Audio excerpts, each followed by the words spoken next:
First, good evening, and here I feel as if I am at home, so thank you very much, and to make us all feel that we are at home, and we Arabs in New York, we feel that, that this atmosphere is our place.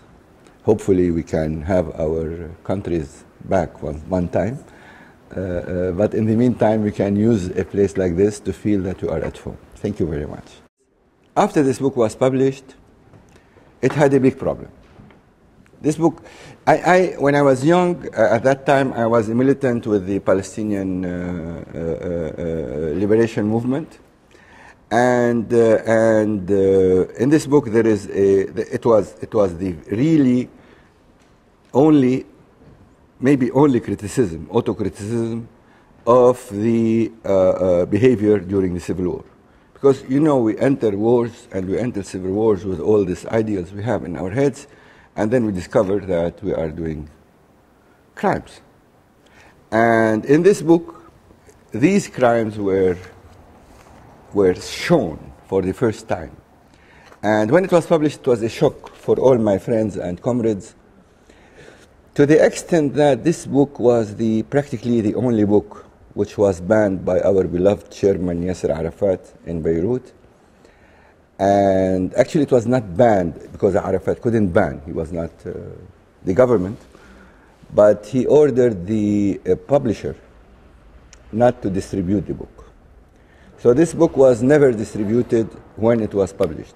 It was distributed for 2 weeks and then it disappeared, and I have my copies, of course, which were given to me by the publisher, but I couldn't find any copy, and the publisher disappeared. I didn't know where he is.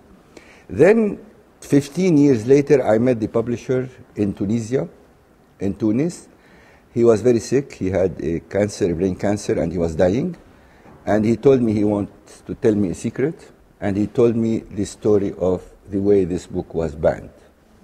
But this is not the end of the story, because in 1982, the Israelis invaded Lebanon and occupied Beirut, and then the massacre of Sabra al-Shatila took place. And I began writing a series of articles entitled The Times of Occupation. And this is how I met Maia, because Maia translated one article of these, if you remember. And these articles were the first sign of resistance against the Israeli occupation of Lebanon. And at that moment, the book was reprinted, and it was considered the Palestinian book par excellence in Beirut. So you see, with the change of circumstances, a book which was banned by the PLO will become, in 1983, the PLO book, which will tell us a lot about literature, about how literature can go beyond the time it was written and go beyond the circumstances of its writing, because when you have literature that speaks to the human experience. So yesterday I was discussing, because now I have a grandson who is very beautiful and whom I love him very much, and yesterday there were news coming from Lebanon and from the United States about Hezbollah having Scud missiles. Of course, everybody of you have an idea about this. And there was a long report in one of the Lebanese newspapers that there was a project of an Israeli attack to destroy the missiles before Hezbollah used them last week. And my son was calling me, and I told him, when you were the same age of your son, we were speaking about, because we were speaking and we said, if the war will happen, what we will do with the boy? Where we must take him, where shall we live, where it's more safe? Of course, there's nothing safe, but we make this. And I told him, you know, we are speaking the same thing. I used to speak with my father when you were 1 year old. 1 year old. So it's a terrible situation. So we cannot wait till it finishes so that we write. So we have to write with war, and we have to write with this experience that we are living. So we are writing the present, which is something I think very rare in literature. Writing the present when it's taking place, with all the dangers of writing the present. Because writing the present is very dangerous because you can be misleaded, you can be under ideological pressure, and so on and so forth, but we have no other choice. So I'm going to start where Elias started in Arabic. She was just a child. She couldn't have been more than 12 when her father took her to Mr. Mitri Hilou's house in Ashrafieh. She'd never seen such buildings before, nor lived anywhere else, nor met people who drank and danced with women, and such an abundance of food and a mistress who slept till noon. At first she cried all the time and dreamed of running away, but then she'd forget for a while. She'd watch TV and forget. She'd see people, Mr. Mitri, his beautiful wife, and their children. She loved them all, and she'd forget. On the very rare occasions her father came down from there, her eyes would cloud over as the tears welled up, and he would tell her that he'd be back the following year to take her home. Slowly, however, she forgot. She forgot everything, even her father, so that next time he came, she stared at him vacantly and found nothing to say. He asked her if she was happy.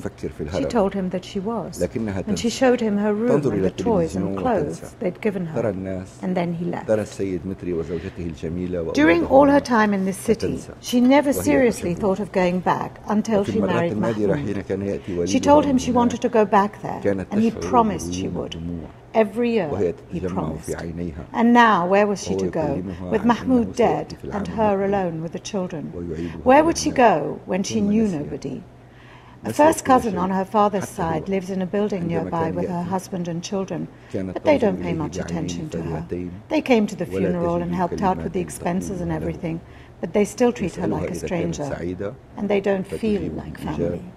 She feels utterly alone in her predicament, and now there's this man whom she hardly knows, and who has brought her nothing but grief. Enough? Thank you. Bravo. Hope or hopelessness? It's hope or hopelessness? You know this book of Nietzsche, Beyond Good and Evil? There's a book by the philosopher Nietzsche entitled Beyond Good and Evil. And this is a book beyond hope and hopelessness. Because in a situation like the book is describing or telling the stories, we are more in a very tough experience. The story is about this man who, as I said, lost his child, and then he became a little bit strange.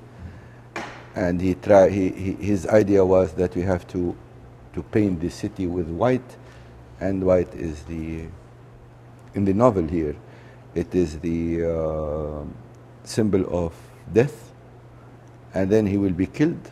And the story is like a thriller. We are searching who killed him. So I'm searching the narrator, who is a guy who just finished his studies in the Lebanese university in political science, and who is working in a travel agent because he didn't find a real job because he wanted to become a journalist or a diplomat. But he failed in both. So he became working in a travel agent, and he is just following the story and trying to find who killed the man. And I will not tell you who killed the man, you have to find it yourself. You will not find it also in the book, so you have to tell me who killed the man.